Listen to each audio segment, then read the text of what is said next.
están consideradas dentro de lo que se necesita para poder enfrentar esta pandemia, decisiones que está tomando el Ejecutivo en esos instantes, pero que por otra parte también desde el propio gobierno se ha emitido un decreto de urgencia para poder agilizar la adquisición de otros componentes para unidad de cuidados intensivos, por lo menos 300 unidades, 300 camas de cuidados intensivos, 300 accesorios de lo que puedan requerir en esas circunstancias de la atención para los casos que puedan reportarse con cierta gravedad y que necesiten de esa atención especializada de personal intensivista.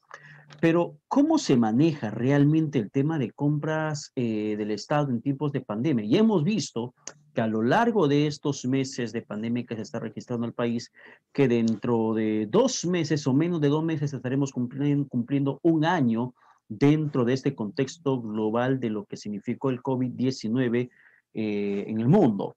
Hemos visto casos de corrupción en compras de oxígeno, ventiladores, en compra de mascarillas, compra de alcohol gel, hasta en la Contraloría General de la República, el ente rector del control de compras estatales, también ha sido presa de este sistema de presunta corrupción, donde los productos sobrevalorados han sido pan de cada día.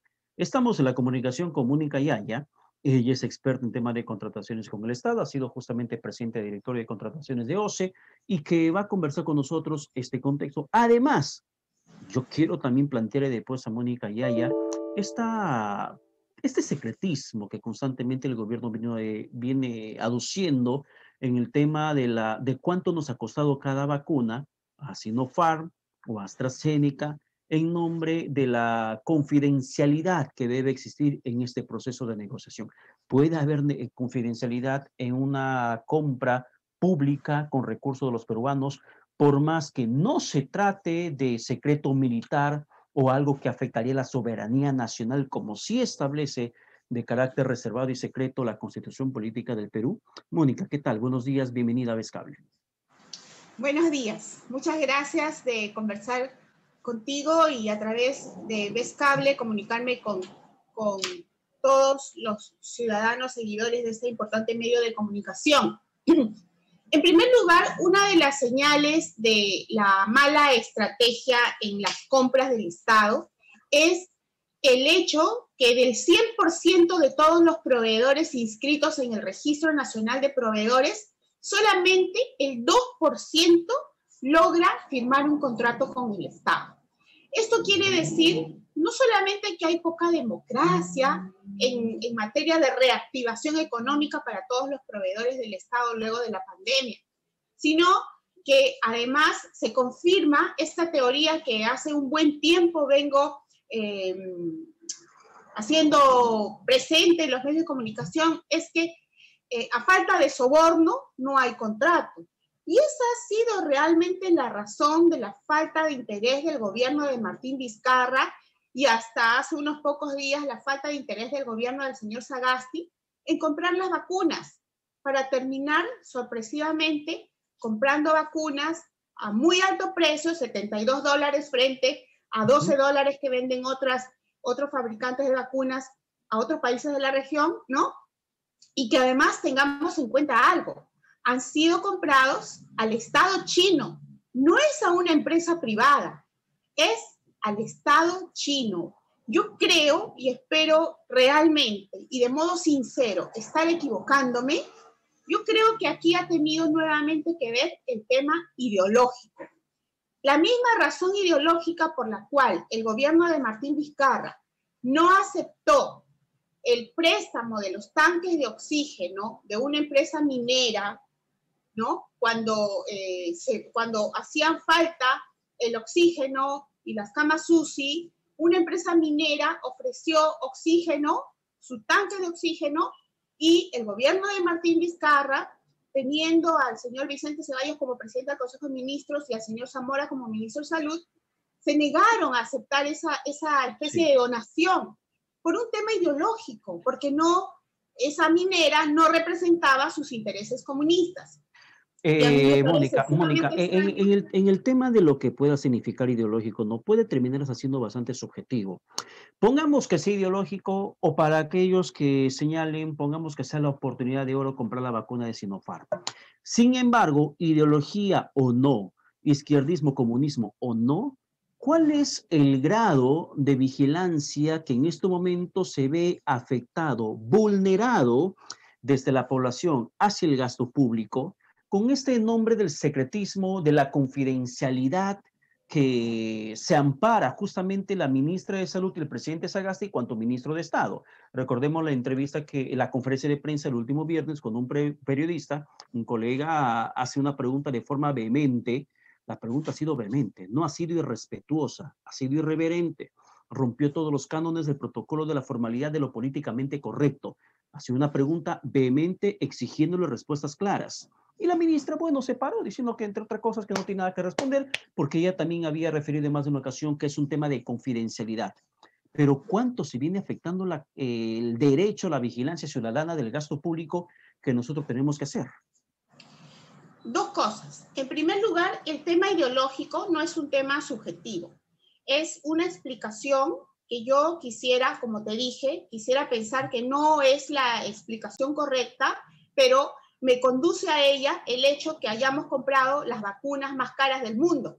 $72 por vacuna frente a $12 que están pagando los otros países de la región, y precisamente al Estado comunista chino. Entonces, la situación, mi interpretación, es una interpretación propia, personal, que está para analizar, pero es una interpretación válida, basada en elementos objetivos como el precio de las vacunas, por ejemplo. Uno. Y dos, sigue la cultura en el aparato estatal, una cultura que ya había perdido bastante piso, que es la del secretismo. Antes, durante el gobierno de Velasco, se pensaba que toda la información pública debía ser secreta, ¿correcto? Y eso ha regresado, de tal manera que los más altos funcionarios del Estado piensan que tienen el derecho de ocultarnos la información sobre cuánto cuesta y cómo determinaron que se debe comprar a determinada empresa o a determinado Estado un bien. Entonces, esto del secretismo es también, lamentablemente, parte de una ideología en la que el Estado cree que tiene todo el poder y el ciudadano tiene muy pocos derechos. Y nosotros realmente tenemos derecho a saber qué es lo que está ocultándose y por qué. Como tú dices, no se trata de un secreto militar, se trata simplemente de saber cuántas vacunas vamos a adquirir, cuándo van a llegar y cuánto vamos a pagar. Son las tres cosas fundamentales respecto de las cuales no tenemos hasta ahora respuesta. Pero No que el gobierno el gobierno no lo sabe responder. Para terminar, Mónica, ¿cuál tendría que ser el rol de la Contraloría General de la República frente a esto? Porque ha tenido bastante chama en la primera ola. Ahora que estamos hablando de compras millonarias, porque se menciona que la compra Sinopharm de las 38 millones de dosis, por lo menos estaría alcanzando los 2.000 millones de dólares y un poquito más. ¿Cuál tendría que ser la función determinante de la Contraloría General de la República? La Contraloría General de la República debe dejar de actuar con la tijera zig-zag, en la cual solamente se señala como responsables a los funcionarios de mediana categoría. Ejemplo, en la compra de las pruebas rápidas, ¿no? En el tema de las pruebas rápidas, la Contraloría General de la República solamente ha determinado como responsables a funcionarios de mediana categoría, gerente de administración, jefe de logística, pero nunca al ministro, nunca a la jefa de Perú Compras, que son quienes diseñaron y quienes decidieron la compra de esas vacunas rápidas junto al presidente Martín Vizcarra y junto a la exministra María Antonieta Alba. Entonces, si la Contraloría General de la República decide, ser una institución democrática y actuar legalmente, debe dejar su tijera zigzag y cortar correctamente. Todos los corruptos, aunque allí estén metidos el presidente de la República y el ministro de Salud, deben mencionarlos en sus informes. En ningún caso la Contraloría ha mencionado entre los responsables de las malas compras a un ministro. Enséñame un solo informe. No hay ninguno. Entonces, mientras la Contraloría siga actuando de esa manera, los más grandes actos de corrupción se seguirán cometiendo. Es lo mismo que sucedió con el contrato de Richard Swing. ¿Dónde está la labor de la Contraloría? ¿En dónde dice ¿Por qué el presidente de la República sí fue responsable de esos contratos y los ministros de Cultura? No hay un solo informe de Contraloría. Los únicos que tuvieron algunos días de cárcel fueron los funcionarios, jefe de administración, jefe de logística del Ministerio de Cultura. Y los ministros de Cultura, ¿por qué no sufrieron también esos 4 o 5 días de cárcel? Porque la Contraloría actúa con su tijera zigzag. Bueno, lamentable eso.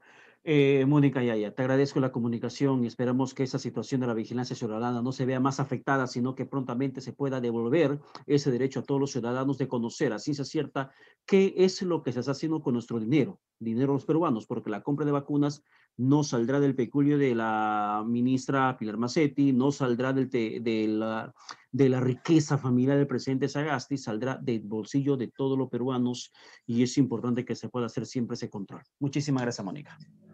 Muchas gracias a ti y esa es una decisión de los peruanos, porque también a los ciudadanos nos corresponde calificar, determinar las responsabilidades de manera correcta y no al político que me cae bien le perdono todo y al que me cae mal que le caiga todo el peso de la ley. Es también una responsabilidad nuestra. Muchas gracias por la invitación y para servirlos siempre. Gracias. Muchísimas gracias, Mónica. Ha sido Mónica Yaya, experta en temas de contrataciones públicas. Vamos a la